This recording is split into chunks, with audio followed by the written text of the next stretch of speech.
আচ্ছা, মাল্টিথ্রেডিং বা multitasking programming লেভেলের জিনিস, হ্যাঁ। তো কোড করাবো, আগে তার আগে একটু থিওরিটা বুঝে নেওয়া জরুরি। মাল্টিথ্রেডিং কেন লাগে?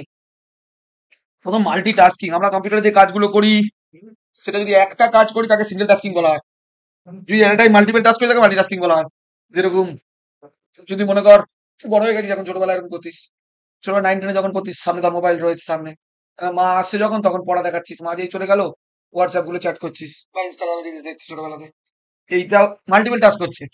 মা যখন নেই তখন ল্যাপটপে গান চালিয়ে দিচ্ছিস, সিনেমা দেখছিস, মা যে সামনে চলে এলো, পিডিএফ খোলা রয়েছে পড়বি বলে। মাল্টিটাস্কিং মানে হচ্ছে multiple task at a time করা। আমরা কোনোদিন প্রোগ্রামিং এরকম কোনো জিনিস দেখিনি এট এ টাইম মাল্টিপল কাজ হচ্ছে একই একই ইটারেশন টাইমে। বলছে low level language like C and C plus plus we can't execute more than one program at a time.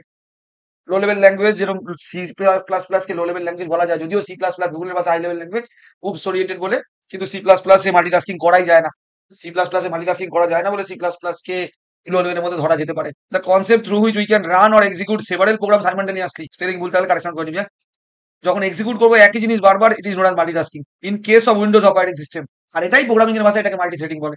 যে কাজটা উইন্ডোজ এর ভাষায় মাল্টিটাস্কিং বলে, মাল্টিপল কাজ এট টাইম হচ্ছে, সেই কাজটাই উইন্ডোজ এর ভাষায় মাল্টিথ্রেডিং বলে, এই সরি প্রোগ্রামিং এর ভাষায় মাল্টিথ্রেডিং বলে। But in case of high level language like Java and dot net বা পাইথন বলতে পারি, বা রুবি রেল যা ইচ্ছা প্রোগ্রামিং ল্যাঙ্গুয়েজ বলতে, the above mentioned concept is known as multithreading. A multithreading key to run any language program, to run any long program, divide the program into মানে ভুল আছে স্পেলিং, হ্যাঁ, divide the program into smaller parts so that the smaller part are execute simultaneously is the concept of multithreading. আমরা একটা প্রোগ্রামকে অনেকগুলো ছোট ছোট পার্টে, আমরা ফাংশন করি কেন? প্রোগ্রামকে ভাগ করে নেওয়া, যাতে প্রোগ্রামের এক্সিকিউশন বুঝতে সুবিধা হয়। তার জন্য সেরকমই অনেকগুলো ফাংশন থাকলো, সাপোজ অনেকগুলো ফাংশন থাকলো, অনেকগুলো পার্টে প্রোগ্রামটাকে ভাগ করে নেওয়া, সেই প্রোগ্রামকে যাতে সাইমultaneously রান করে তাকে মাল্টিথ্রেডিং বলে। মাল্টিথ্রেডিং করার জন্য দুটো কনসেপ্ট ফলো হয়, একটা ক্লাসের অবজেক্ট বানিয়ে একটা ইন্টারফেসকে কল করে। আগে সিনট্যাক্স আসছি, তুই যাবে না inbuilt Java enable browser known as hot Java, known as হবে, hot Java the browser is use, this browser is use to execute thread related programming. মানে থ্রেড রিলেটেড প্রোগ্রাম করতে গেলে হট জাভা লাগে, যদি ওয়েবের কাজ করি। এটা আমরা ওয়েবের কাজে ঢুকিনি, তাহলে আমরা উইন্ডো বেস কাজ করি তাহলে এমনি চলবে। এটা ভিএস কোডে চলতে পারে, ভিএস কোডে চলবে, অসুবিধা নেই, কিন্তু নোটপ্যাডে আমি করাবো, তুই ভিএস কোডে রান করলে চলবে, অসুবিধা নেই। তবে হ্যাঁ, থ্রেডিং প্রোগ্রামকে আউটপুট কন্ট্রোল 10 থেকে 15টা প্রোগ্রাম করাবো। আগে তো 6-7টা করবি, পরের দিন 6-7টা, তাহলে দুটো ক্লাসে হয়ে যাবে থ্রেডিং। মানে একদম লাস্টের প্রোগ্রামে গিয়ে দেখবো থ্রেডকে কন্ট্রোল করতে পারিস, মানে তুই আউটপুটের এক্সিকিউশন কন্ট্রোল করতে পারছিস। তাছাড়া যে কোনো প্রোগ্রাম গুলো করবো তাহলে দেখবো আউটপুটের এক্সিকিউশন তুই কন্ট্রোল করতে পারছিস না, কোনো কমছে পারছে। মানে এক একবারে এক এক রকম output। আমরা সাধারণত কি দেখি, প্রোগ্রামের যে প্রোগ্রাম করি সেই প্রোগ্রামে এক্স্যাক্টলি সেই স্পেসিফিক আউটপুট পাই। থ্রেডিং রিলেটেড প্রথম প্রোগ্রাম গুলো যেগুলো করবো তাই দেখবো প্রথমবার একটা অন্য আউটপুট, পরের বার একটা অন্য আউটপুট, মানে আউটপুট কন্ট্রোল হবে না। আস্তে আস্তে সিনক্রোনাইজেশন শিখতে হবে। সিনক্রোনাইজেশন বুঝিস তো, সবকিছু সাজিয়ে গুছিয়ে রাখা। যখন থ্রেডটাকে সিনক্রোনাইজ করা শিখে যাবো তখন দেখবো প্রোগ্রামের আউটপুট যেরকম এক্স্যাক্টলি যেটা চাই সেটা হচ্ছে, কিন্তু মাল্টিপল টাস্ক হচ্ছে একসঙ্গে, মাল্টিপল প্রোগ্রাম বা মাল্টিপল লুপ একসঙ্গে চলছে। কোনোদিন দেখিস নি একটা লুপ শেষ না অন্য লুপ চলে না তো, এরকম দেখা যাবে একটা লুপ চলছে, অন্য লুপের আরেকবার চলছে, অন্য লুপের আরেকবার চলছে, এরকম হতে থাকবে প্রোগ্রামে। সেই জিনিসটাকে থ্রেডিং বলে। তার জন্য কিছু সিনট্যাক্স, বেসিক সিনট্যাক্স লাগে। থ্রেড প্রোগ্রাম রান করানোর জন্য দুটো কনসেপ্ট লাগে। একটা কনসেপ্টকে বলা হয় থ্রেড ক্লাসের অবজেক্ট বানাও, একটা কনসেপ্ট বলে ইন্টারফেস বানাও, ইমপ্লিমেন্টস করো ইন্টারফেসকে। To run any thread program we have to define run method in our program. মানে যদি থ্রেডিং টাইপের প্রোগ্রামকে করতে হয় তাহলে পাবলিক ভয়েড রান বলে একটা মেথড আছে, সেই মেথডটাকে রান কোড লিখতে, মানে ওটাকে ডেফিনেশন দিতে হবে। যেরকম যদি মনে করতিস একটু আমরা অ্যাপলেট করেছি, অ্যাপলেটের মধ্যে মনে কর অ্যাকশন লিখছে না, তাহলে অ্যাকশন পারফর্ম ফাংশনটা ডেফিনেশন দিতে হবে, এরর মারতো। ঠিক সেম ভাবে আবার 1.6 দিয়ে দিবি, আবার ঢুকিয়ে দিবি। আমি আপাতত 1.6 দিয়ে যাবো না, আমার ইনস্টলেশন করতে গেলে সময় লাগবে, আর 1.6 লাগবে না। আবার থ্রেড শেষ হয়ে যাওয়ার পর একটা টপিক শেষ হওয়ার পর আবার একটা ক্লাস লাগবে, তখন ওই বলে যাবে থ্রেড রিলেটেড কিছু টাইমার টাইমার ছোটখাটো প্রজেক্ট টাইপের বলতে পারি, ছোটখাটো একটা জিনিস করবো, তখন লাগবে আবার অ্যাপলেট। তাহলে বলছে to run any thread program we have to define run method in our program. Run method হচ্ছে ইনবিল্ট ফাংশন, যে ফাংশনটা থ্রেড ক্লাসের মধ্যে আছে, যে ফাংশনটার মধ্যে যা কিছু লিখবো সেটা এক্সিকিউশন করে। দ্যাট ইজ যেরকম আমাদের মনে কর অ্যাপলেটের মধ্যে পেন্ট লাগতো ইনিট লাগতো, সেরকম এখানে রান মেথডটা লাগবে। That is to run any Java program we have to run it any thread related program within the scope. মানে পাবলিক ভয়েড রানের মধ্যে লিখতে হবে। এবার দুটো ওয়ে বলছে, there are two ways to create a thread program. Number one, extend thread class. এক নম্বর, এই থ্রেড ক্লাসকে করতে হবে and override the run method. Thread ক্লাসকে আর রান মেথডকে ওভাররাইড মানে রান মেথড ডেফিনেশন দিতে হবে। আর 2 নম্বর হচ্ছে ইমপ্লিমেন্টস রানেবল। রানেবল স্পেলিং গুলো আছে, প্রবলেম হবে, ঠিক আছে, কোড করার সময় দেখিয়ে দিচ্ছি। Implements runnable method interface and write down the code within run. তাহলে এটা হচ্ছে ফার্স্ট সিনট্যাক্স। ক্লাস এ এক্সটেন্ড থ্রেড লিখতে হবে, এক্সটেন্ড থ্রেড লিখতে হবে, এটা ইনবিল্ট ক্লাস। তারপর পাবলিক ভয়েড রান লিখবো।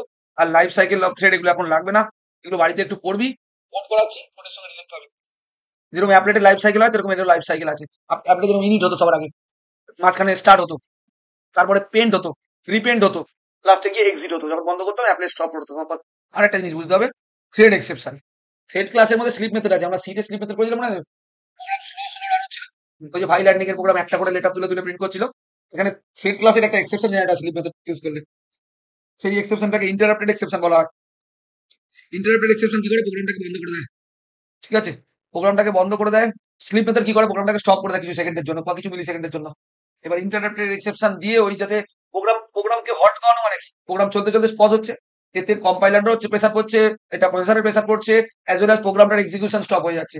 এই যাতে এক্সিকিউশন স্টপ হয়ে গেলেও যাতে এক্সেপশন না খায়, তার জন্য ইন্টারাপ্টেড এক্সেপশন একটা ক্লাস আছে।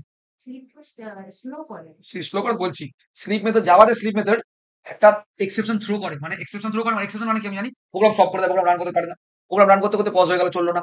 তাহলে প্রোগ্রাম রান করতে করতে পজ যাতে না হয়ে যায়, ইন্টারাপ্ট এক্সেপশন একটা ক্লাস আছে, এই ক্লাসটার অবজেক্ট বানালে আমি প্রোগ্রামটা স্মুথলি চলবে। মানে স্লিপ মেথড ইউজ করা মানে ইন্টারাপ্ট এক্সেপশন ক্লাসটা নিতে হবে।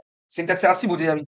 আর তিনটে জিনিস আছে, হয় না এরকম, একটা গেম খেলছিস মানে যে তোর তোর মোবাইলে তিনটে স্ক্রিন খোলা আছে, একটা স্ক্রিনে হোয়াটসঅ্যাপ আছে, একটা স্ক্রিনে কলেজের গ্রুপ আছে, কোনো সেই ইনস্টা গ্রুপ হতে পারে, ফেসবুক গ্রুপ হতে, এখানে কিছু হতে পারে, আর একটা স্ক্রিনে তোর গান টান শুনছিস কিছু। তুই যেই স্ক্রিনে যাচ্ছিস সেই স্ক্রিনটা প্লে হচ্ছে, ভাব, সেই স্ক্রিনে টাচটা র্যামের লোড হচ্ছে। যেই স্ক্রিনে যাচ্ছিস, তুই মনে কর একটা পিডিএফ স্ক্রিনে আছিস এখন, তাহলে পিডিএফ এর স্ক্রিনটা তো র্যামে লোড হয়েছে। তুই পিডিএফ স্ক্রিন থেকে এক্ষুনি তুই গেলি ভিএস কোড স্ক্রিনে, তাহলে ভিএস কোড স্ক্রিনটা লোড হলো। এটা তো যে স্ক্রিনে আছে সেই স্ক্রিনে লোড হচ্ছে। এটাকে প্রায়োরিটি বলা হয়। শেডের প্রায়োরিটি তিন রকম হয়, লোয়েস্ট প্রায়োরিটি 0, হাইয়েস্ট প্রায়োরিটি 10, আর মাঝের প্রায়োরিটি বাই ডিফল্ট প্রায়োরিটি 5। তুই কি চাস, যদি যে থ্রেডটার আউটপুট ফার্স্টে চাস, তাকে থ্রেড পার্টি 10 করবি। দেখ মিনিমাম বলছে, দেখ তিনটে প্রায়োরিটি আছে, normal priority 0, normal priority 5, minimum priority 0, আর ম্যাক্সিমাম প্রায়োরিটি 10। এই প্রায়োরিটি গল্পটা লাস্টের দু তিনটে প্রোগ্রাম বুঝতে পারি, আজকে না পরের ক্লাসে। আমি আমরা কি জানি, যে প্রোগ্রামকে ফার্স্টে কল করবো সেই প্রোগ্রামের আউটপুট ফার্স্টে আসবে, সেটিকে উল্টো হয়। কোনো সিওরিটি নেই বা সিকিউরিটি নেই যে প্রোগ্রামকে ফার্স্টে চালাবো সেই প্রোগ্রামের আউটপুট ফার্স্টে আসবে, অন্য প্রোগ্রামে ফার্স্টে আউটপুট আসতে পারে। কেন? তার পিছনে লজিক তো আছে, কিছু লজিক বোঝাবো। এবার আমি সেই প্রায়োরিটি সেট করতে পারি যে ম্যাক্সিমাম 10 লিখে দিলাম মানে ওর প্রায়োরিটিটাই আগে আসবে, আর 5 লিখে দিলাম মানে তোর প্রায়োরিটিটাই পরে আসবে। 10 মানে যার হাইয়েস্ট দেবো তার আগে চলবে, তারপর পরে দেবো, তারপর কিছু নেই। কোনো কিছু যদি থ্রেডের প্রায়োরিটি 10 হয় তাহলে তখন কি হবে? তখন হচ্ছে প্রসেসর ঠিক করবে যে কাকে আগে মেমোরি দেবো। প্রসেসর এই জিনিসটা, এই থ্রেড কনসেপ্টটা অপারেটিং সিস্টেম একটা সাবজেক্ট থাকবে তোদের। Operating system memory management, process management খুব ইম্পর্টেন্ট এর জন্য। প্রসেস ম্যানেজমেন্ট আর মেমোরি ম্যানেজমেন্ট দুটো টার্ম আছে। আসলে থ্রেড প্রোগ্রামিং এ প্রসেস ম্যানেজমেন্ট আর মেমোরি ম্যানেজমেন্ট দুটোকে কন্ট্রোল করা হয়। প্রসেস ম্যানেজমেন্ট আর মেমোরি ম্যানেজমেন্টের থ্রুতে দুটোকে কন্ট্রোল করা হয়, যাতে হাইয়েস্ট প্রসেস যেটাকে চাইছি তাকেই আগে আসুক। প্রোগ্রামে যদি এরকম দেখা যায় যে আমি রান করছি একে, আমি রান করছি অনুষ্কাকে, রান হচ্ছে অঙ্কিতার ফাইল, আমি রান করছি অঙ্কিতাকে, রান হচ্ছে অনুষ্কার ফাইল, তাহলে প্রবলেম। সেটা কন্ট্রোল করার জন্য প্রায়োরিটিটা লাগে, ঠিক আছে। আর বাকি থিওরি এখন বলছি না, এ পড়বি, শুধু এই লাস্ট লাইনটা বলে দিচ্ছি। এইটা দেখ লেখা রয়েছে, ই ডট কারেন্ট থ্রেড, একটা লাইন লেখা রয়েছে, ঠিক একটা অবজেক্ট ভেবে, কারেন্ট থ্রেড একটা ফাংশন আছে। এ হচ্ছে যদি কোনো ফাংশনের নাম না পায় মেন তোলে। দেখ প্রথম main name of the thread, পরের মেন প্যারেন্ট থ্রেড নেম, আর বাই ডিফল্ট প্রায়োরিটি 5 দেখায়। আগে কোড করা শুরু করি। প্রথম প্রোগ্রামটা একটু বোরিং লাগবে, সেকেন্ড থার্ড প্রোগ্রাম থেকে মোটামুটি স্ট্যান্ডার্ড লাগবে। প্রথম প্রোগ্রাম, হ্যাঁ, একদম বাচ্চাদের প্রোগ্রাম, খুব বোরিং লাগবে দেখে, পরে আস্তে আস্তে গিয়ে ক্লিয়ার হবে জিনিসটা কি চাইছি আমরা। একটা থ্রেড ক্লাস বানানো হয়েছে, এখানে মাল্টি থ্রেডিং নেই, এখানে আসলে আসলে মাল্টি থ্রেডিং বলে কোনো কনসেপ্ট নেই। প্রথম সবকিছু লক করা আছে, এই লাইন থেকে যে লাইন লক করা আছে, দুটো লাইন খোলা আছে। যেকোনো থ্রেড প্রোগ্রাম এটা মাল্টি থ্রেডিংই না, মাল্টি থ্রেডিং এর প্রোগ্রাম পেলে ইন্টারেস্ট লাগবে যে কিভাবে কাজ হচ্ছে বোঝাতে। এটা সিঙ্গেল থ্রেডিং আছে, এরকম আমরা একটা, তোর তোর হোয়াটসঅ্যাপে, সরি তোর মোবাইলে কিছু খোলা নেই, শুধু একটা স্ক্রিন খোলা, বাকি কোনো স্ক্রিন খোলা নেই, সব স্ক্রিন ক্লিয়ার করে নিয়েছিস, ওটা সিঙ্গেল টাস্কিং। তোর ল্যাপটপ মোবাইলে আপাতত সিঙ্গেল টাস্কিং, যদিও মোবাইল বা কোনো ডিভাইসই সিঙ্গেল টাস্কিং করছে না। ব্যাকএন্ডে ব্যাকএন্ডে তোর অন্য সিস্টেম ফাইল চলছেই, আর ফ্রন্ট এন্ডে একটা তোর ফাইল চলছে, তাহলে ফ্রন্ট এন্ডে একটা চলছে, ব্যাকএন্ডে অনেক ফাইল সিস্টেম ফাইল চলছে, তোর এমনি মাল্টি টাস্কিং চলছে তোর মোবাইলে সবসময়। মানে ব্যাকএন্ডে তোর তোর ভাবনা, তোর অ্যান্ড্রয়েডকে চালানোর জন্য একটা সফটওয়্যার চলছে সবসময় পিছনে, তাই না? অ্যান্ড্রয়েড সফটওয়্যারকে চলার জন্য একটা হার্ডওয়্যার চালাচ্ছে, সেরকম তোর তুই যেটা নিয়ে কাজ সেটাই চলছে, তাহলে দুটো তো চলছে এমনি, মানে মাল্টি থ্রেডিং যদিও এমনিই হচ্ছে। তো প্রথম কনসেপ্টটা হচ্ছে, এটা একটা অবজেক্ট, সেটা একটা ইনবিল্ট ক্লাস। কার মধ্যে আছে, কোনো প্যাকেজের নাম তো লেখা নেই, জাভা ডট ল্যাং ডট স্টারের মধ্যে থাকে, এটা আমাকে লিখতে লাগে না, বলেছিলাম প্রথমে। যেরকম আমার সিতে এসটিডি লিভ ডট এইচ লিখতে লাগতো না, ওটা অটোমেটিক ওটা ইউজ করা যেত, সেরকম জাভাতে Java dot lang dot language dot star, তার মধ্যে সমস্ত গুলো থাকে, তার মধ্যে হেড ক্লাসটা রয়েছে। হেড ক্লাসের অবজেক্টের নাম কি, টি। সিস্টেম আউট ডট প্রিন্টার লেখা হয়েছে, টি ডট কারেন্টেড, একটু আগে এই জিনিসটা বোঝাচ্ছিলাম ওখানটা। টি ডট কারেন্টেড কি তোলে? এখানে কোনো ফাংশন আছে, মেথড আছে কোনো যাওয়ার ভাষায়? কোনো মেথড নেই। কোন মেথডের মধ্যে আছে? মেনের মধ্যে আছে। কোনো প্যারেন্ট ক্লাস আছে? সেটাও নেই। আর কোনো প্রায়োরিটি সেট করেছি? সেটাও না। তো সেভ করলাম। এই প্রোগ্রামটা যদি আমি রান করার ব্যবস্থা করি এখন, নর্মাল প্রোগ্রাম, তুই ভার্সন চেঞ্জ করবি তোর, আর অসুবিধা নেই। লেটেস্ট ভার্সন পুরোনো ভার্সন সবাইতেই চলবে। রান করলি, একটা কিছু আউটপুট এসে এটা বুঝিয়েছিলাম। থ্রেড লেখাটা উঠবে, মেন 5 মেন। এই মেনটা হচ্ছে যে ফাংশনটার মধ্যে আছে সেই ফাংশনটার নাম, মানে কারেন্ট থ্রেড নেম। এখন থ্রেড একটাই, ওইটাই। হোয়াইট মেন না থেকে অন্য কোনো ফাংশন থাকলে তার নাম দেখাতো ওখানে। এইটা হচ্ছে মেনটা একটাই ক্লাসের মধ্যে আছে, আর এক্সট্রা কোনো ক্লাস নেই বা দুটো ক্লাস নেই তোর একা প্রোগ্রামে, তাহলে এটা হচ্ছে প্যারেন্ট ক্লাস নেম। আর এইটা হচ্ছে 5, যেটা বাই ডিফল্ট প্রায়োরিটি বলেছিলাম। বাই ডিফল্ট প্রায়োরিটি 5, লোয়েস্ট হচ্ছে 0, হাইয়েস্ট হচ্ছে 10। চেঞ্জ করতে পারি, চেঞ্জ করে দেখাচ্ছি। লাস্ট মেনটা বললে 10 ক্লাস নেই। প্যারেন্ট ক্লাস নেম এবার এক করে চেঞ্জ হচ্ছে, এই দুটো লাইন খুলছি। ফার্স্ট মেনটা হচ্ছে ইয়ে, যে ফাংশনের মধ্যে আছে সেই function name, thread name Shantanu দিদি, হ্যাঁ সেভ করলি। দেখ একটা সেট নেম বলে ফাংশন আছে, টি ডট, তাহলে ইনবিল্ট নাম বানাবো। তাহলে থ্রেড ক্লাসের মধ্যে অনেক ফাংশন আছে, তার মধ্যে একটা function set name. Set name function আছে, থ্রেডটার নাম চেঞ্জ করে। এখন বাই ডিফল্ট থ্রেডটার নাম ছিল নেম, আমি চেঞ্জ করে কি করলাম, শান্তনু করে টি অবজেক্টের মধ্যে স্টোর হয়েছে। আমি টি অবজেক্টটাকে প্রিন্ট করার চেষ্টা করলাম, সিস্টেম অবজেক্ট প্রিন্ট টিকে দিয়ে সেভ করলাম। দিয়ে এখানে যদি গিয়ে রান করার ব্যবস্থা করি, চেঞ্জ হয়েছে থ্রেডটার নাম। যেটা বলছিল আবার মান্য থ্রেড, তার নাম চেঞ্জ হয়েছে। যদি আলাদা ক্লাস নেই বা আলাদা ফাংশন নেই, থ্রেডটার নাম চেঞ্জ করলাম, নামটা এখানে চেঞ্জ হচ্ছে। বাই ডিফল্টটা 5 আছে, ওই মেনটা চেঞ্জ হবে না, প্যারেন্ট ক্লাস কেন, ওই এই আর কোনো ক্লাসের আন্ডার নেই, মেনের মধ্যে আছে একটা ক্লাসের মধ্যেই, তাহলে ওই মেনটা থাকবেই। চাইলে তখন অন্যভাবে প্রোগ্রাম করে চেঞ্জ হবে, সেটা দেখাচ্ছি পরে। এটা খুললাম, এই লাইনটাকে লক করলাম। টি dot set priority, set priority কি করে, প্রায়োরিটি সেট করে। 5 ছিল বাই ডিফল্ট 5, তুই 0 10 যা ইচ্ছা করতে পারিস। 0 থেকে 10 এর মধ্যে যা ইচ্ছা করতে পারিস, তার বেশি হবে না তার কমও হবে না। প্রায়োরিটি 0 থেকে 10 এর মধ্যেই করে। প্রায়োরিটির কেসটা পরের দিন বুঝতে পারিস আসলে কি করছে প্রায়োরিটি। সেট প্রায়োরিটি বলে একটা ফাংশন আছে, তাহলে দেখ ইনবিল্ট ফাংশন বলে প্রথম ওয়ার্ডটা স্মল, তার প্রথম ওয়ার্ডটার first letter small, second word বা থার্ড ওয়ার্ডের প্রত্যেক লেটারের ফার্স্ট ওয়ার্ডটা ফার্স্ট লেটারটা ক্যাপিটাল আছে, সেট প্রায়োরিটি পি ক্যাপিটাল আছে। 10 করে দিলি, করে টিটাকে প্রিন্ট করলি, সেভ করলি। 10 বলতে। এবার তো চেঞ্জ করলি, আগের বারের থেকে চেঞ্জ লাস্ট লাইনটা, শান্তনু প্রায়োরিটিটা চেঞ্জ হয়েছে। এবার এখানে প্রায়োরিটি চেঞ্জ করে আসলে কোনো কাজের না, যদি তোকে শেখানোর জন্য যে প্রায়োরিটিটা কিভাবে চেঞ্জ হচ্ছে বা প্রায়োরিটিটা কি, তবে মেন প্রোগ্রাম করার পর প্রায়োরিটির কনসেপ্টটা বুঝে যাবে কি হচ্ছে। টি ডট গেট প্রায়োরিটি আছে, গেট প্রায়োরিটি হচ্ছে সেট দিয়ে সেট করে, গেট দিয়ে তোলে। অ্যাপ্লিক মনে কর, সেট দিয়ে টেক্সট বক্সে দিলাম, গেট দিয়ে টেক্সট বক্সে তুলছিলাম। Get text set text, set দিয়ে সেট মানে ইনপুট দেওয়া, গেট মানে আউটপুট পাওয়া। তাহলে T dot get priority, priority যত কত দিলাম, এখন প্রায়োরিটি কত 10, 10টা উঠলাম, 10টা একটা ইন্টিজার ভ্যালু বলে ইন্টিজার এক্স এর মধ্যে স্টোর করলাম, আর এক্সটাকে প্রিন্ট করলাম, হয়ে গেছে। আর এই লাইনটা কমেন্ট কর, আর এই লাইনটা কমেন্ট করে দে আপাতত, সেভ কর। তাহলে এবার 10 দেখানোর কথা, বাকি যা কিছু থাক। কম্পাইল করে রান করলি, এই যে প্রায়োরিটিটা লাস্ট লাইনটা 10 উঠেছে, হয়েছে। আর তারপরে এই লাইনটায় খোল, স্ট্রিং এস নিলাম ভেরিয়েবল একটা, টি ডট গেট নেম বলে একটা ফাংশন ইউজ করা হয়েছে। গেট নেম হচ্ছে সেট নেমের অপোজিট। সেট নেম দিয়ে থ্রেডটার নাম সেট করে দিলাম শান্তনু, মেনটাকে চেঞ্জ করে শান্তনু করে দিলাম। আর গেট নেম থ্রেডটার নাম তুললাম, তুই একটা স্ট্রিং ভেরিয়েবল স্টোর হলো, স্ট্রিং ভেরিয়েবলটাকে প্রিন্ট করলাম, মানে থ্রেডটার নাম যা দিয়েছিলাম সেটাকে প্রিন্ট করলাম। 3-4টে টুকটাক ফাংশন দেখতে পেলাম, যেটা থ্রেডকে কন্ট্রোল করার জন্য একটা priority, set priority, get priority, set name, get name, এই 4টে ফাংশন। আর থ্রেড ক্লাসের অবজেক্টের জন্য থ্রেড ক্লাসে একটা কনস্ট্রাক্টর বানিয়েছি, thread T equal to new thread or constructor. এটা কনস্ট্রাক্টর আমি ক্লাস নিয়েছিলাম, এটা কনস্ট্রাক্টর পোর্শনটা। সেভ করলি, এবার এটাকে রান করে নে একবার, এই আছে শান্তনু নামটা। লাস্টের মেনটা কি বলে? লাস্টের মধ্যে প্যারেন্ট ক্লাস নেম, এটা একটা প্রোগ্রাম আছে, এইটা আগে।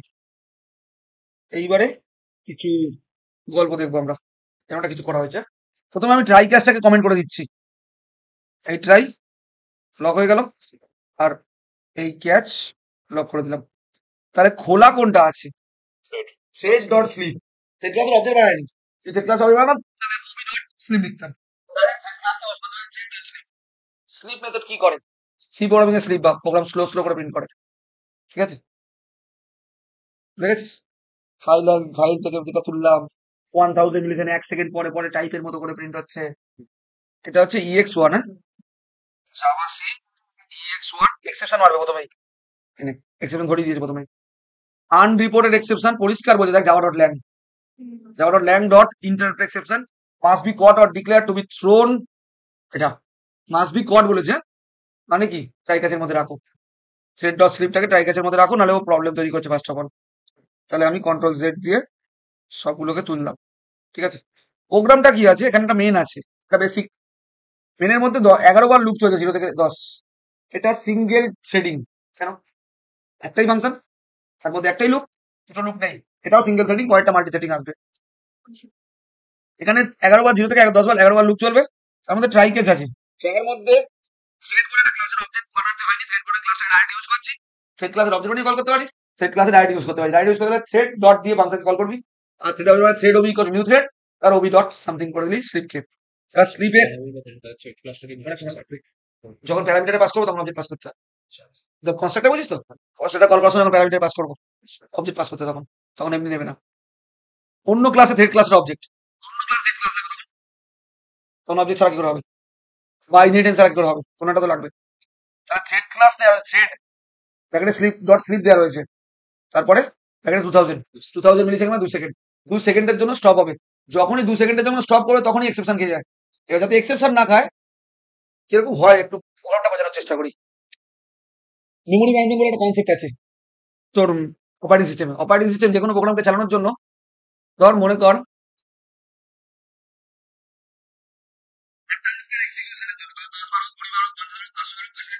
লুপের এক্সিকিউশনের জন্য মনে কর 200 মিলি সেকেন্ড টাইম দিয়েছে। ওই 200 মিলি সেকেন্ড টাইমের মধ্যে অপারেটিং সিস্টেম কি করে, প্রসেসরের কাছে যায়, প্রসেসরকে বলে প্রসেসটা ম্যানেজ করে দাও। প্রসেসর কি ম্যানেজ করে, প্রসেসর টাইম বাউন্ডেশন করে দেয়, যেটাকে রাউন্ড রবিন শিডিউলিং বলে। পড়বি তোরা অপারেটিং সিস্টেম আছে, রাউন্ড রবিন শিডিউলিং বলে একটা কনসেপ্ট আছে। ওই কনসেপ্টে বলা হচ্ছে যে প্রসেসটাকে ডিভাইড করে দাও, আমার কাজটাকে ভাগ করে দাও। আমার 10 বার লুপ চলবে, ঠিক আছে, 10 বার লুপ থেকে তুমি প্রত্যেক লুপকে 50 মিলি সেকেন্ড টাইমে ভাগ করে দাও। তাহলে 10 বার লুপ মানে 500 মিলি সেকেন্ড টাইমের মধ্যে আমার কমপ্লিট হবে। 500 মিলি সেকেন্ড টাইম, সেকেন্ড না কিন্তু, সেকেন্ড হলে 1000 মিলি সেকেন্ড লাগতো, মানে 0.5 সেকেন্ডের মধ্যে পুরো 10 বার লুপ ঘুরে যাবে। এবার এটা এটা এটা ওর কাছে অনেক সোজা কাজ। এবার যখনই লুপে ঢুকছে, আই জিরো নিয়ে ঢুকছে, আই যখন জিরো ঢুকছে 0 <10 ট্রু হলো, ঢুকলো, ঢুকেই প্রথম লাইন দেখতে পেলো, স্লিপ লাগাচ্ছে। যেই স্লিপ পেলো প্রোগ্রাম এক্সিকিউশন স্মুথলি হতে হতে পজ করে গেল। স্লিপ মানে হচ্ছে প্রোগ্রামটাকে থামিয়ে দাও, সেকেন্ডের জন্য থামালো, 2 সেকেন্ড। এই 2 সেকেন্ডের জন্য থামালো। এই 2 সেকেন্ডের সময় যদি অন্য কোনো থ্রেড থাকতো, এখানে নেই, অন্য কোনো থ্রেড থাকতো, তাহলে তার আউটপুটটা চলে আসতো। আমি বললাম না একটা লুপ চলতে অন্য লুপের আউটপুট চলে আসবে, এটা আসবে। এই প্রোগ্রামে তা নেই, অন্য লুপ নেই তো। 2 সেকেন্ডের জন্য স্টপ মোডে গেল, 2 সেকেন্ড পরে যখন উঠলো তখন, আচ্ছা এই যখন স্লিপ ছিল, স্লিপ পেলো, স্লিপ কি করে, একটা এক্সেপশন জেনারেট করে। তাহলে তোর ক্যাচ দেখ ব্ল্যাঙ্ক, কিন্তু তুই যদি ক্যাচটার দিকে লক্ষ্য করিস ক্যাচ তোর ফাঁকা, ক্যাচে কিছু নেই, কিন্তু ক্যাচটা তোর রাখা জরুরি। কি, আমি জানি এক্সেপশন সবকিছু ধরে, আমার এক্স্যাক্টলি জানার জন্য ইন্টারাপ্টেড এক্সেপশন দেওয়া রয়েছে, যাতে এক্স্যাক্টলি জানতে পারি কি টাইপের এক্সেপশন আসছে। Interrupted exception exactly sleep method যখন এক্সেপশন জেনারেট করে, সে এই এক্সেপশন ধরে। সলভ করার কিছু নেই বলে সলভ করবি, সলভ করার কিছু ইচ্ছা হলে আমি এই সিস্টেমের আউটডোর প্রিন্টএলএনটাকে ওর ভেতর দিতে পারতাম। ক্যাচ শেষ হলো, ক্যাচের বাইরে এলো, আইকে প্রিন্ট করলো, আই কি দিয়েছে 0। কখন 0টা প্রিন্ট হবে, যতক্ষণ না 2 সেকেন্ড স্লিপ মোড থেকে উঠছে ততক্ষণ। মানে ওই 2000 লাগিয়ে দাও তো, 2 সেকেন্ড স্লিপ মোডে থাকবে, 2 সেকেন্ড পরে উঠে প্রিন্ট করলো 0টাকে। আবার লুপ ঘুরে পরের বার গেল, আবার পরের বার এলো, 2 সেকেন্ড স্লিপ মোডে গেল, আবার 2 সেকেন্ড পরে উঠলো। বলে 2 সেকেন্ড পরে এটা লাগালেন কেন, এটা সিঙ্গেল থ্রেডিং এ বোঝা যায় না, স্লিপটা কেন লাগালাম, মাল্টি থ্রেডিং এ বুঝতে পারি স্লিপটা কেন লাগিয়েছি। করি, রান করি। তাহলে এই প্রোগ্রামটাকে রান কর, থার্ড প্রোগ্রামে তো ক্লিয়ার হবে আসলে স্লিপ কি করছে। ex1 2 সেকেন্ড পরে পরে একটা করে ভ্যালু আসবে, ওটা টাইমারটা কমিয়ে দিবি তুই, 500 মিলি সেকেন্ড 50 মিলি সেকেন্ড করে দিবি ফার্স্ট আসবি। আই প্রিন্ট করে 0 থেকে 10 অব্দি লুপ চলেছে, আইকে প্রিন্ট করাচ্ছি। এই 2 সেকেন্ডের জন্য স্লিপ মোডে যাচ্ছে, সেই সময় প্রসেসর ম্যানেজ করছে 2 সেকেন্ডটাকে, যাতে মিলি সেকেন্ডটাকে এক্সটেন্ড করে দেওয়া যায় প্রসেসর। নালে একটা লুপ বললাম কি 50 মিলি সেকেন্ড একবারে ধরলাম সাপোজ এক্সাম্পল, তাহলে 500 মিলি সেকেন্ডের মধ্যে তোর প্রোগ্রামটা এক্সিকিউট হয়ে যাওয়া উচিত। 500 মিলি সেকেন্ডের মধ্যে এক্সিকিউট হওয়া উচিত, 500 মিলি সেকেন্ডের মধ্যে এক্সিকিউট হচ্ছে না। তাহলে তখন আমরা কি করছি, তখন প্রসেসরের কাছে যাচ্ছি, প্রসেসর আমার না 2 সেকেন্ড তোমার এক একটা 2000 মিলি সেকেন্ড হচ্ছে এক একটা লুপ চালাতে লেগে যাচ্ছে, কারণ 2 সেকেন্ডের জন্য স্লিপ মোডে, 2 সেকেন্ড পরে উঠে আরো 50 মিলি সেকেন্ড চালানোর জন্য, মানে 2050 মিলি সেকেন্ড মানে 2.05 সেকেন্ড একটা লুপ চালাতে লাগছে। তখন প্রসেসর আবার টাইমটাকে বাড়িয়ে দিচ্ছে বা এক্সপ্যান্ড করে দিচ্ছে, যে তোমার এতটা টাইম দিলাম তোমাকে, এই টাইমের মধ্যে এক্সিকিউট করো। এবার 2000টাকে যেই আমি কমিয়ে 1000 করে দেবো, তখন প্রসেসরের কাছে ইনস্ট্রাকশন যাবে, আমার টাইমটা কমে এসেছে, আমাকে স্লিপ মোড কম আছে, আমি ফার্স্ট তখন 1.05 মিলি সেকেন্ডের মধ্যে প্রসেসর এক্সিকিউট করবে। এবার থার্ড প্রোগ্রামে আউটপুট দেখো, তার বোঝাবো। হ্যাঁ, কোডটা খুলে নি। এবার এখানে কটা ক্লাস দেখতে পাচ্ছি আগে দেখে নে, প্রোগ্রাম পরে বোঝাচ্ছি। একটা ক্লাস আছে, ক্লাসটা ইমপ্লিমেন্ট করেছে রানেবেল। আমি বলেছিলাম হয় এক্সচেঞ্জ করো থ্রেডকে, নাহলে ইমপ্লিমেন্ট করো রানেবেলকে, দুটোই লাগতে পারে। আর একটা থ্রেড ক্লাসের অবজেক্ট আছে, হ্যাঁ দুটো ক্লাস আছে। মেন কার মধ্যে আছে সেটা বোঝার চেষ্টা কর, মেন উপরে আছে না নিচে আছে, নিচে আছে, তাহলে ক্লাস বি না ফাইল থাকতে হবে, B dot Java, Java rules. এটা তোর আউটপুটই কন্ট্রোল হবে না। প্রথমবারে মেন একবার, আই একবার, হ্যাঁ? আবার আই এলো, আবার মেন এলো, আবার মেন এলো, আবার আই পুরো চলে গেল, আবার মেন এলো। এই প্রথমবার আউটপুট পেলি তো? এখানে স্লিপ নেই বলে এরকম দেখতে লাগছে। স্লিপ দেবো পরে প্রোগ্রামে। স্লিপ দিলে আবার এই জিনিসটাও কন্ট্রোল হবে। প্রথমবারে কে এসেছিল ফার্স্ট? মেন। আর শেষ কে হয়েছে? মেন। তাহলে কোন প্রসেসটা বা কোন থ্রেডটা আগে এক্সিকিউশন শুরু হয়েছে? মেন। কার এক্সিকিউশন আগে শেষ হয়েছে? আই। আই অনেক আগে শেষ হয়ে গেছে, তারপর মেন শেষ হয়েছে। কিন্তু লজিক্যালি যদি ভাবিস, যে প্রোগ্রাম, একটা জিনিস দেখ, মেনের মধ্যে আই ঢুকে বসে আছে, এরকম আমরা কোনোদিন প্রোগ্রাম দেখিনি। যদি প্রোগ্রামটা বাদ দে, এরকম কি হয়, একটা লুক শেষ করবো একটা লুক চলে। সবাই এরকম উচিত ছিল প্রোগ্রামটায়, মেনের 10 বার আউটপুট আসবে, 11 বার আউটপুট আসবে, তারপর আউটপুট জীবনে আসবে না। সেট প্রোগ্রামিং সেরকম করে কাজই করে না। যদি আমি আরেকবার রান করি, এবার দেখ আই আর মেন মাঝে মাঝে চলছে, কিন্তু এবার আই একবারে পুরো শেষ হয়ে যায়নি। মেন আই 5 বার অব্দি সেম চলেছে, তারপরে কি আই আগে শেষ, তারপর মেন শেষ হচ্ছে। একবারও আউটপুট তুই সেম পাবি না, তোর ল্যাপটপ হোক, কাল যারই ল্যাপটপ হোক। পরের বারে আই আবার ওরকম আগেই শেষ হয়ে গেল, অনেক আগে। মাঝখানে মেন চলেছিল 3 বার, 1 2 3, 3 বার মেন চলেছিল, তারপর আবার আই শেষ হলো, আবার মেন এলো। এই প্রোগ্রামে আপাতত প্রত্যেক কেস চালাচ্ছি, মেন আগে শেষ হচ্ছে। তোর বাড়িতে এরকম দেখা যেতে পারে, তোর আই আগে শেষ হচ্ছে, মেন পরে, মেন আগে শেষ হচ্ছে, আই পরে শেষ হচ্ছে। এটা তুই এখনো কন্ট্রোল করিস নি কিছুকেই। তার জন্য হচ্ছে, শুধু আমি এখানে বোঝানোর চেষ্টা করবো থ্রেডিংটা আসলে কিভাবে কাজ করছে, সেটা বোঝানোর জন্য। এখানে যে কোনো থ্রেডকে কল করতে গেলে স্টার্ট বলে ফাংশন লাগে। স্টার্ট ফাংশন দ্বারা থ্রেড কল হয় না। প্রোগ্রামিং এর প্রসেসিং কোথা থেকে শুরু হবে? ক্লাস বি থেকে না ক্লাস এ থেকে? ক্লাস বি থেকে। বি এর মধ্যে মেন আছে, মেন কোথায় থাকে? সেখান থেকে প্রোগ্রাম এক্সিকিউশন শুরু হয়। তাহলে মেনের মধ্যে ঢুকলো ফার্স্টে। মেনের মধ্যে কোন ক্লাসের অবজেক্ট বানালো রে? প্রথম ক্লাস। এটাকে প্যারেন্ট বলছি, যদিও প্যারেন্ট নাই, ইনহেরিটেন্স তো নেই এদের মধ্যে। তবু আমি বলছি এটা প্যারেন্ট ক্লাসের অবজেক্ট বানালো, মানে ফার্স্ট ক্লাসটা অবজেক্ট বানালো। আর একটা অবজেক্ট বানালো, এই অবজেক্টটা কার? সেট ক্লাসে সেট ক্লাসের অবজেক্ট, কিন্তু প্যারামিটার কি পাস করলাম? ওবি। ওবি কার অবজেক্ট?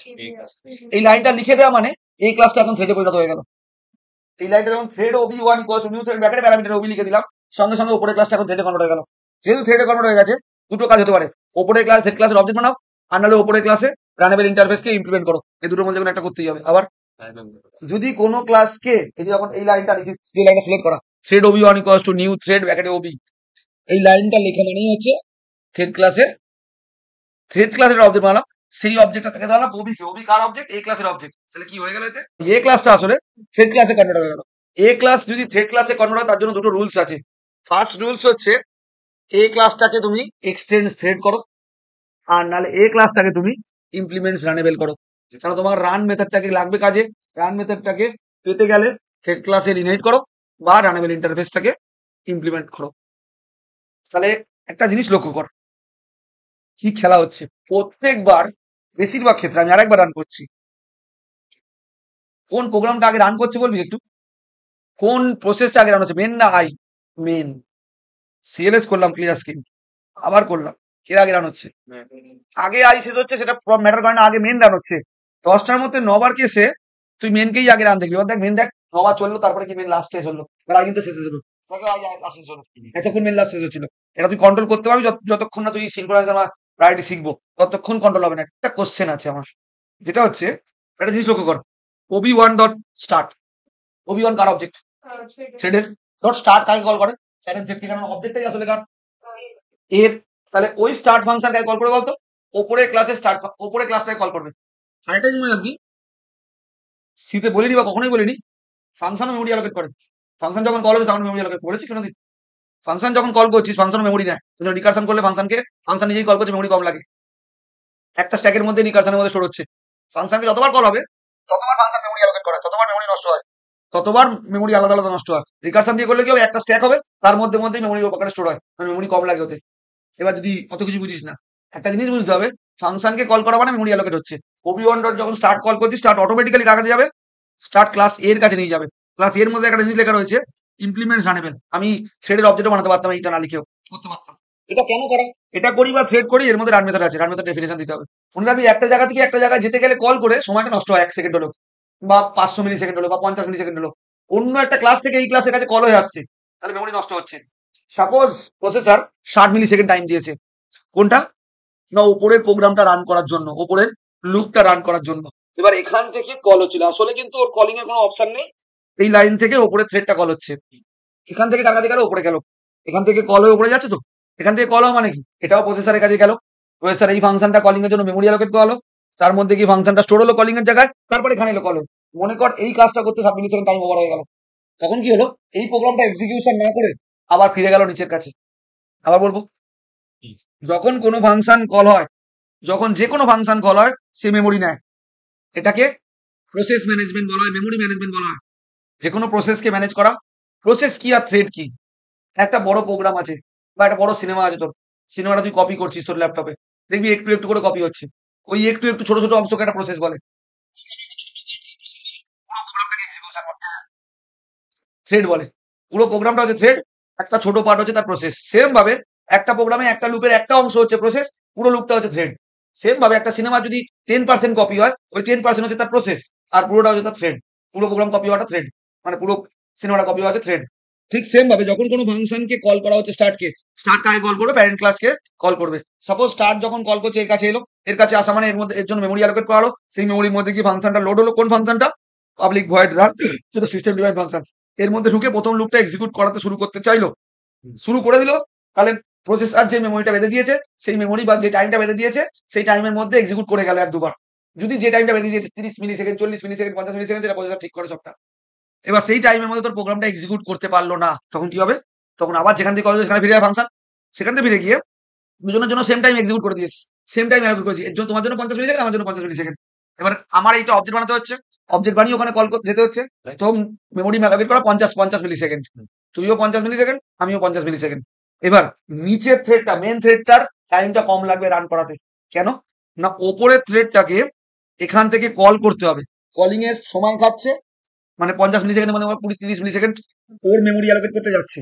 এবার ওটা যাওয়ার পর ওর কাছে যাবে, গিয়ে ওখানে গিয়ে রানকে লিখবে, রানকে মেমোরিতে লোড করবে। রানও তো একটা ফাংশন, একেও লোড করবে মেমোরিতে। তাহলে এখানে মনে করো 10 মিলি সেকেন্ড গেল, হয়ে গেল। এবার মনে কর তাও 10 মিলি সেকেন্ড বেশি আছে, তাও তখন কোনো একবার বা দুবার লুপটাকে এক্সিকিউট করবে। এবার মনে কর এমনই মেমোরি ম্যানেজমেন্ট করা আছে, 50 মিলি সেকেন্ড, 30 মিলি সেকেন্ড কল করে সব সেটাকে লোড করার জন্য, আর রানকেও র্যামে লোড করার জন্য 20 মিলি সেকেন্ড চলে গেল। তাহলে কত মিলি সেকেন্ড চলে গেল, 50 মিলি সেকেন্ড। আর মেমোরি বেঁচেই নেই। তখন কি হবে, ওর কাছে তো পৌঁছালো কিন্তু ওটাকে রান করাতে পারলো না। রান করাতে পারলে ফিরে এলো কার কাছে, নিচেরটার কাছে। নিচেরটার কাছে ফিরে এলো। এবার নিচেরটার কাছে ফিরে আসতে তো মিলি সেকেন্ড খাচ্ছে কিছু, 5, 10, 20 যাই হোক মিলি সেকেন্ড খাচ্ছে। সেই যে 30 মিলি সেকেন্ড সাপোজ পড়ে আছে, 30 মিলি সেকেন্ডের মধ্যে মনে কর মেনটা 3 বার এক্সিকিউট করার টাইম পেয়েছে। ও মেনটাকে 3 বার এক্সিকিউট করলো, মেনটার যেই 3 বার এক্সিকিউশন হয়ে গেল, আবার এ ওপরে কল গেল। এবার আর তো অবজেক্ট তৈরি করতে হবে না, অবজেক্ট একবারই তৈরি করতে হয়, কলিং বারবার হয়। কল করতে যেটুখানি মেমোরি লাগছে, এবার তো অবজেক্ট তৈরি হয়েছে, রান তৈরি হয়েছে, সব মেমোরিতে রয়েছে এখন। এবার কল করতে, যেহেতু কল করতে গেল, শুধু কল করতে যেটুখানি মেমোরি নষ্ট হলো, তার মধ্যে এক্সিকিউশন করলো। ওর ধর 4 বার 5 বার করে এক্সিকিউশন করলো, করে আবার আবার এর কাছে ফিরে আসছে, আবার এক্সিকিউট করছে 50 মিলি সেকেন্ড। আমি ধরলাম প্রসেসর আমাকে টাইম দিচ্ছে 10 মিলি সেকেন্ডে একটা লুপ চালাও। তাহলে এর কাছ থেকে ওর কাছে যেতে সাপোজ 20 মিলি সেকেন্ড লাগলো। ওর কাছে গিয়ে র্যাম তৈরি, রান ফাংশন তৈরি করতে 10 মিলি সেকেন্ড লাগলো। তাহলে কত মিলি সেকেন্ড চলে গেল, 30 মিলি সেকেন্ড। সাপোজ ওরাতে এখনো 20 মিলি সেকেন্ড আছে, ওই 20 মিলি সেকেন্ডে ওই লুপটা দুবার চলে গেল, ওর ওর টাইম ওভার হয়ে গেল। ওর কাছ থেকে এর কাছে ফিরে আসতে সাপোজ 10 মিলি সেকেন্ড না 20 মিলি সেকেন্ড লাগলো, বা 10 মিলি সেকেন্ড লাগলো। তাহলে এর কাছে এখন কত মিলি সেকেন্ড পড়ে, 40 মিলি সেকেন্ড। এই 40 মিলি সেকেন্ড এই 4 বার এক্সিকিউট করে গেল। যেই এর 50 মিলি সেকেন্ড পড়ে গেল, আবার ওর কাছে ফিরে গেল। এইভাবে কাজ করছে। এইবার ওর কাছে ফিরে গেল, ওর ওর ওর ওর যেহেতু আর অবজেক্ট তৈরি করছে না, শুধু কলিং মনে কর 10 মিলি সেকেন্ড লেগেছিল, বাকি 40 মিলি সেকেন্ডে ও এক্সিকিউট করে গেল। এইভাবে কাজ হচ্ছে, ওই জন্য বারবার চেঞ্জ হচ্ছে, কোনো কন্ট্রোল হয়নি। কন্ট্রোল টাইপ পরের প্রোগ্রাম একটুখানি ফাংশন বারবার কল হয়, স্টার্ট ফাংশন বারবার রানকে কল করে। শর্টে হচ্ছে ফার্স্ট ক্লাসের অবজেক্ট বানাচ্ছি, ফার্স্ট ক্লাসের জন্য থ্রেড বানাচ্ছি, থ্রেড বানানোর পর স্টার্টকে কল করছি, স্টার্ট ফার্স্ট ক্লাসের রানকে কল করছে। সেই রানের কাছে পৌঁছানোর অবধি সাপোজ আমার যত মিলি সেকেন্ড টাইম দেওয়া রয়েছে তার সেটা ওভার হয়ে গেছে। তাহলে ওই ক্লাসটার কাছে গিয়ে কিছু প্রিন্ট করতে পারলো না, তখন ফিরে এলো যেখান থেকে কল হয় সেখানে। এবার এর কাছে ফিরে এলো, এর কাছে ফিরে আসতে সাপোজ 10 মিলি সেকেন্ড টাইম লেগেছে। তাহলে এর কাছে এখন সাপোজ 40 মিলি সেকেন্ড পড়ে আছে। এই 40 মিলি সেকেন্ডের মধ্যে মনে করলাম একবারে 10 মিলি সেকেন্ড টাইম লাগে একটা লুপ ঘুরতে। তাহলে 40 মিলি সেকেন্ডের মধ্যে এই মেন নামক যে থ্রেডটা আছে তাকে 4 বার এক্সিকিউট করে দিল, হয়ে গেছে 1 মিলি সেকেন্ড ওভার। 4 বার থেকে 10 বার হতে পারে, মিলি সেকেন্ড তো প্রসেসর নিজে সেট করছে। আচ্ছা, এর টাইম যেই ওভার হয়ে গেল, সঙ্গে সঙ্গে আবার স্টার্ট করলো, স্টার্ট ফাংশন শেষ হয়ে গেল। তো এটা তো র্যামে স্টোর আছে। তো এই পুরো জিনিসটা কন্ট্রোল করছে কি, প্রসেস এন্ড অফ টাস্ক, মানে কি টাস্ক শেষ। এই প্রসেসরের টাস্ক কি শেষ হয়েছে, প্রসেসর লুপটা দেখে বুঝে গেল তো 11টা স্লট আছে আমার জন্য, লুপটা তো একবার চলেছে বা চলেইনি। তাহলে ও তো স্টার্টকে অটোমেটিক কল করবে, আর স্টার্টকে কল করার পরে স্টার্ট রানকে কল করবে, রানের কাছে গেল। রানটাও ইনবিল্ট, স্টার্টটাও ইনবিল্ট। এটা তোর বানানো আমার বানানো না, তোর বানানো আমার বানানো। আমি ভাবতাম যে কি করে কল হচ্ছে, এটা তো সিস্টেমের বানানো। সেটের মধ্যে স্টার্ট ফাংশন, সেটের মধ্যে রান ফাংশন, স্টার্ট কল করছে, স্টার্ট রানকে কল করছে, রানের মধ্যে গেল, সেই এবার আর অবজেক্ট বানাতে লাগছে না, এবার থ্রেডেরও অবজেক্ট না আর এরও অবজেক্ট না আর রানকেও বানাতে হচ্ছে না, এই পুরো জিনিসটা বানানো রয়েছে। তাহলে এবার কল হলে মনে করলাম 15 মিলি সেকেন্ড বা 10 মিলি সেকেন্ড টাইম লাগলো পৌঁছাতে, পৌঁছে গেলে সব জিনিস তো রেডি, এবার শুধু লুপটা এক্সিকিউট করছে। এবার 40 মিলি সেকেন্ডের মধ্যে 4 বার 5 বার 6 বার যতবার টাইম পেলো ততবার এই লুপটাকে এক্সিকিউট করে দিল। এক্সিকিউট করে দিলে না, ওর ফিক্স টাইম দেওয়া আছে। ধর ধর প্রত্যেকটার জন্য বলা আছে তুমি মেন, তোমার লুপের এক্সিকিউশনের জন্য 50 মিলি সেকেন্ড টাইম দেওয়া আছে। এই যে 40 বা 50 মিলি সেকেন্ড এটা প্রসেসর ঠিক করে, প্রসেসর সবাইকে সমান প্রায়োরিটি দেয়। 10খানা যদি লুপ চলে 10খানা লুপকে সমান প্রায়োরিটি দেয় 50 মিলি সেকেন্ড, আমি এক্সিউম করছি 50 মিলি সেকেন্ড। এবার 50 মিলি সেকেন্ডের মধ্যে যাকে কল করতে হচ্ছে সে নিজে কল হচ্ছে, তার কিন্তু সময় কম লাগছে কারণ সে নিজেই। আর এই যখন অন্য স্কোপে গিয়ে কল হচ্ছে সেই স্কোপে পৌঁছাতে তার অবজেক্ট বানাতে বেশি সময় লাগছে ফার্স্ট টাইমের জন্য। ওই জন্য ফার্স্ট টাইমে ওই আই লুপটা কমবার চলছে। আর পরের বারে যখন আই লুপের কাছে যাচ্ছে তখন ওর অবজেক্ট রেডি, ওর স্টার্ট রেডি, ওর রান রেডি, সব মেমোরিতে রেডি, ওর তো মেমোরিতে আর কিছু বানাতে হচ্ছে না, ও যাচ্ছে কল হচ্ছে আর আউটপুট দেখে চলে আসছে। এই জন্য আই প্রসেসিং ফাস্ট হচ্ছে, মেন প্রসেসিং স্লো হচ্ছে, কেননা আয়ের কাছে পৌঁছাবে। আয়ের কেন আরেকটা পিছনে আরেকটাও কারণ আছে, 10টার মধ্যে 8 বারে দেখা যাবে মেন পরে আউটপুট আসছে। কেন? ওবি ডট স্টার্ট কার ফাংশন, এই ক্লাসের কোনটা আগে কল হচ্ছে, এটা ওই জন্য এর কাছে আগে গিয়ে ওর আউটপুট আগে এন্ডিং হচ্ছে আর মেনের আউটপুট পরে এন্ডিং হচ্ছে, ওটা পরে কল আছে। এটা যদি আমি আগে করে দিই, ওবি1 ডট স্টার্টটা পরে করে দিই, চান্সেস প্রবাবিলিটি বলছি, চান্সেস হচ্ছে 10 বারের মধ্যে 8 বার মেন আগে এন্ড হবে, শুরু হোক না হোক মেন আগে এন্ড হবে। এখন ওবি1 ডট স্টার্টকে প্রথম কল করা হয়েছে তো, হ্যাঁ। তারপর তো মেনের আউটপুট দেখা হয়েছে, ওবি1 ডট স্টার্টটা আগে কল হচ্ছে, তাহলে এখান থেকে আগে কার কাছে যাবে, ওই আয়ের আইস ভ্যালু বলে প্রিন্ট হওয়ার জন্য। তাহলে ওর প্রবাবিলিটি হচ্ছে 10 বারের মধ্যে 8 বার, এটাও তুই কন্ট্রোল করতে পারছিস না, আগে শুরু হোক না হোক আগে শেষ হবে। আর 10 বারের মধ্যে 2 বার প্রবাবিলিটি শেষ হওয়ার, যখন দেখা যাবে ওর কাছে কল করে যেতে সময় লাগে তখন একটু আগে শেষ করে সেই সময়। একটা মিনিমাম টাইম দেওয়া থাকে, রাউন্ড রোবিং শিডিউলিং, অনেকগুলো শিডিউলিং আছে ওএস এর মধ্যে। প্রত্যেকবার মেন একবার হয়েছে কিন্তু মেন সব ক্ষেত্রে হবে না, প্রথমবার মেন হওয়ার পিছনে একটা কারণ আছে, কারণ এখানে তো ক্লাসের অবজেক্ট বানাচ্ছি, সেট ক্লাসের অবজেক্ট বানাচ্ছি, স্টার্টকে কল করা হচ্ছে, রানের ডেফিনেশন দেওয়া হচ্ছে, 8 বার কল, 4টে জিনিস হচ্ছে। মেনে আমার এ ক্লাস হবে 4টে কাজ হচ্ছে, আর মেন ক্লাসের কোনো কাজই নেই। মেন ক্লাস কি করছে, শুধু লুপ চালিয়ে করে দিচ্ছে, ওই জন্য মেনের আউটপুটে আসার প্রবাবিলিটি বেশি। এরকমই না যে মেন আসবে, এক দুবার এসেছিল একটু আগে, দেখবি আই আগে, এখনো মেন আগে, মেন একবার আগে শেষও হয়েছে, আই এসেছিল একটু আগে, টাইম একই দিচ্ছে, স্লট আলাদা তো, ওই মেমোরিতে আর লোড হচ্ছে না তো, স্ট্যাক কি একই জায়গায় লোড হয় নাকি, আরে বা লিঙ্ক লিস্ট সেই জায়গাটা ক্লিন না হলে সেই জায়গায় লোড হতে পারে, তুই আর যতক্ষণ না বন্ধ করবি এই এটাকে ততক্ষণ টার্মিনাল এর মধ্যে সেই জায়গায় রয়েছে মেমোরির মধ্যে, সেই মেমোরি যাওয়ার কেন লোড হতে দেবে, অন্য মেমোরিতে লোড করছে ও, এসেছিল তখন আই আগে। থ্রেডিং কনসেপ্টটা হচ্ছে একটা স্পেসিফিক টাইম ইন্টারভাল দিয়ে দিচ্ছে, সেই টাইম ইন্টারভাল মধ্যে লুপটা যদি চলতে পারে তো ভালো কথা, পুরোটাকে চালিয়ে দিচ্ছে, টাইম ইন্টারভাল না চলতে পারে তা চালাবে না, তাহলে পরেরটাই চলছে। এবার ভালো করে বোঝ, পরেরটাই আয়, প্রায়োরিটি করবো, সিনক্রোনাইজেশন করবো, এই দুটো টপিক হওয়ার পরে এই কোডে চেঞ্জ বলবি, হ্যাঁ জিনিসটা লিখে নে, এই প্রোগ্রামটা চেঞ্জ বলবি তাড়াতাড়ি, জিনিসটা কিছু চেঞ্জ আছে, কোনো চেঞ্জ নেই, এটা আগের প্রোগ্রামটা এরকমই ছিল। ওপরটা দেখ, ওপরটা কি লাগানো হয়েছে, স্ক্রিন লাগানো হয়েছে, 100 কেন 200% প্রবাবিলিটি মেনের আউটপুট আগে আসবে, মেনের আউটপুট আগে শেষ হবে। কেন?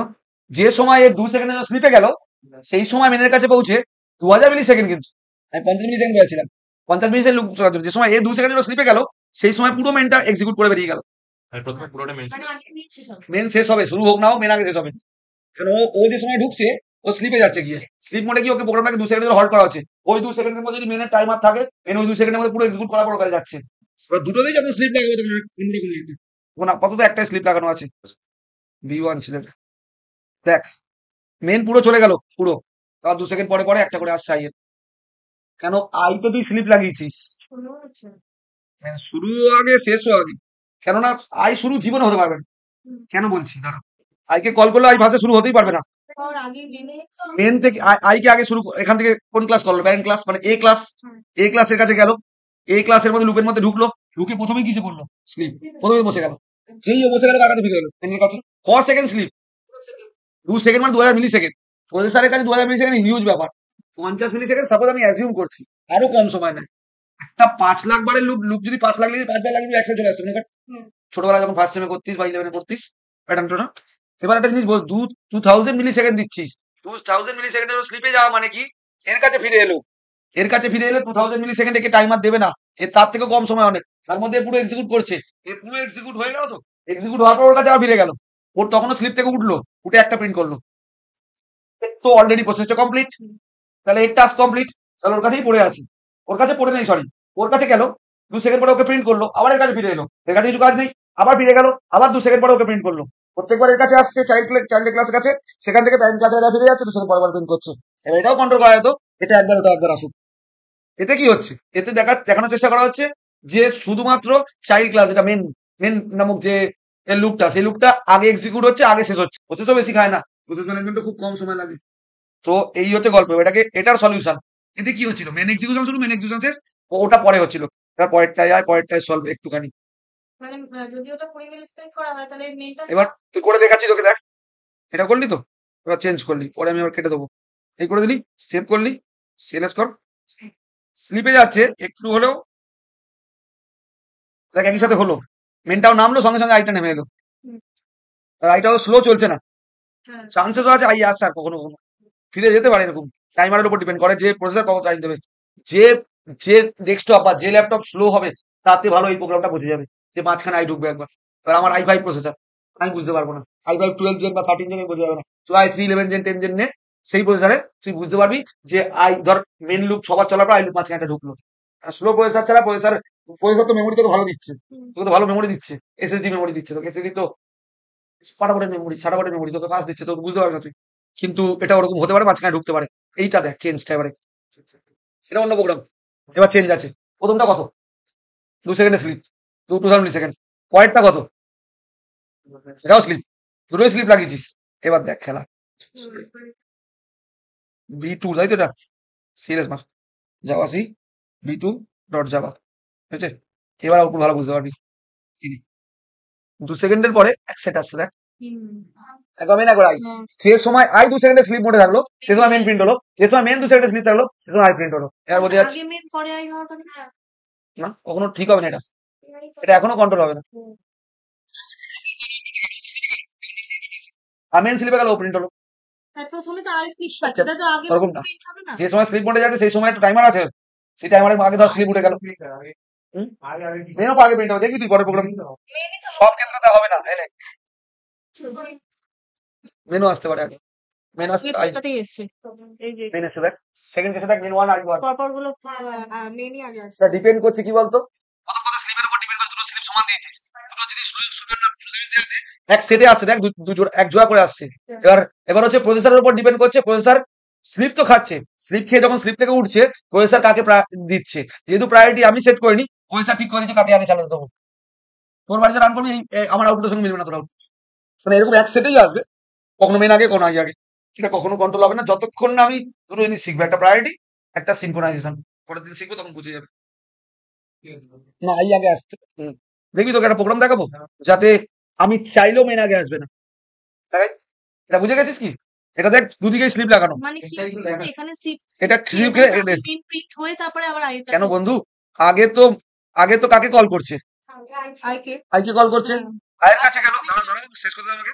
আয়ের কাছে গেল, আই স্লিপ খেলো, মেনের কাছে এলো, মেনেও তো স্লিপ আগে লেগে আছে, মেনেও তো স্লিপ লেগে আছে। মেনে স্লিপ খাওয়া মানে কি, এর কাছ থেকে ওর কাছে আবার গেল, যখন এর কাছে ওর কাছে গেল, তখন আয়ের স্লিপটা ওভার হয়েছে, তখন আইটাকে প্রিন্ট করলো, প্রিন্ট করার আবার এখানে এলো, আইটাকে একবার প্রিন্ট করলো, আইটাকে একবার প্রিন্ট করার পর লুপটা চললো, লুপটা যেই আই প্লাস প্লাস করে আই ওয়ানে পৌঁছালো, ওয়ান নিয়ে ঢুকে স্লিপ খেলো, যেই স্লিপ খেলো ফিরে এলো, ততক্ষণে মেনের স্লিপটা ওভার হয়েছে, তখন মেনটাকে একবার প্রিন্ট করলো, মেনটা আবার প্লাস প্লাস হলো, মেনটা প্লাস প্লাস এই ঢুকলো, মেনটা স্লিপ খেলো, এরকম ভাবে হচ্ছে।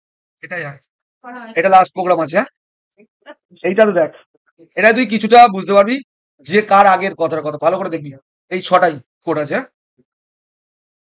এটা একটা প্রোগ্রাম আছে যেটা একদম সেম, নিচটা চেক করবি। হ্যাঁ সেকেন্ড ক্লাসটা কি চেঞ্জ পেলি, সেকেন্ডটা স্লিপ রয়েছে, স্লিপ যেই ওভার হচ্ছে আই মডুলাস 2 হলে ইভেন নাম্বার, নাহলে অড নাম্বার, কার্ডটা ফার্স্ট এক্সিকিউশন হবে।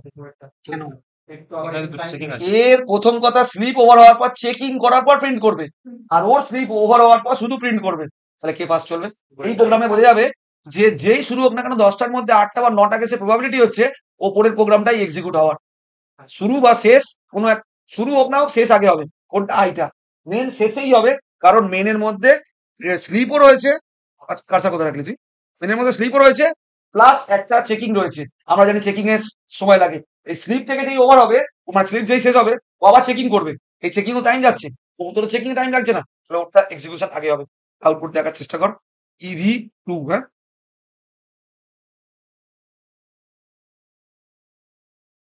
আগে শেষ আই হচ্ছে, 10 বারের মধ্যে 8 বার না 9 বার প্রবাবিলিটি আই শেষ হওয়ার। কেন? মেনের কাছে যখন আগে মেন প্রিন্ট করার আগে চেকিং করছে, ওখানে টাইম যাচ্ছে।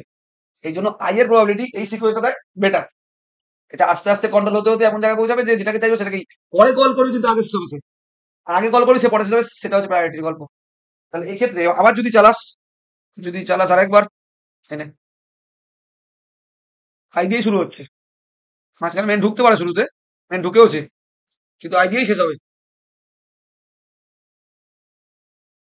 দুবার এরকম 10 বার চালালে একবার পাওয়া যাবে যে মেন আগে শেষ হলো। আগে শেষটা দেখবি আই, কারণ আইয়ের মধ্যে চেকিং নেই। Sleep over print, sleep over, এখানে আবার চেকিং। হ্যাঁ, ওরটা একই আছে, দেখ এনে। এটা ওপরে ক্লাসটা, এটা ক্লাসের মধ্যে লুপ চলছে 0 থেকে 10 বার। থ্রেড দেওয়া স্লিপ লাগানো আছে, স্লিপ করছে, যেই স্লিপ থেকে উঠবে, স্লিপ থেকে উঠলে প্রিন্ট করবে, প্রিন্ট করে লুপ চলবে, পরের বার আবার স্লিপে যাবে। এর যখন স্লিপের কাজ শুরু হচ্ছে তখন এর কাছে বেরিয়ে এলো। প্রসেসরের যখন প্রসেসর তো শিডিউল দিয়ে রেখেছে, যে সময় আই স্লিপে গেল, আই এর 2000 মিলি সেকেন্ড শেষ হওয়ার আগে মেনের 2000 মিলি সেকেন্ড শেষ হয়ে গেল ওভারটা। কেন? এখান থেকে আয়ের কাছে কল যাচ্ছে, আর এটা নিজের মধ্যে, এটাও একটা ফ্যাক্টর কাজ করে। কারণ এই নিজের মধ্যে একে কল করতে হচ্ছে অন্য জায়গায়, আর ওকে এখান থেকে কল করতে হচ্ছে। যাতে 10 মিলি সেকেন্ড গেল সাপোজ, ওখানে 10 মিলি সেকেন্ড নষ্ট হলে তো 10 মিলি সেকেন্ড নষ্ট হবে না, কারণ তো নিজের স্কোপেই প্রিন্ট করছে। সেই জন্য ওই সমস্ত রেয়ার কেসে আই মেন আগে প্রিন্ট হয়ে যাচ্ছে। কিন্তু মেনের প্রবাবিলিটি কম, না ইফেল স্টার্ট দিলে এই জন্য সমান প্রিন্ট হবে। ইফেলটা দিয়ে দিচ্ছি বলে মেন পরে প্রিন্ট হচ্ছে। একবার রান করবো, ঠিক আছে, 3 বারই আই শেষ হয়েছে, কারণ তোর চেকিংটা নেই। ওপরে চেকিং লাগিয়ে দে, দুজনই সমান শেষ হবে। কারটা আগে শেষ হবে তুইও জানিস না, তখন প্রসেসর কন্ট্রোল করবে। এখন প্রসেসর কন্ট্রোল করতে হবে, তুই কন্ট্রোল করছিস চেকিং দিয়ে, যে কাকে শেষ করো। যদিও এখনো কন্ট্রোল হয়নি, কন্ট্রোল হবে পরের দিন।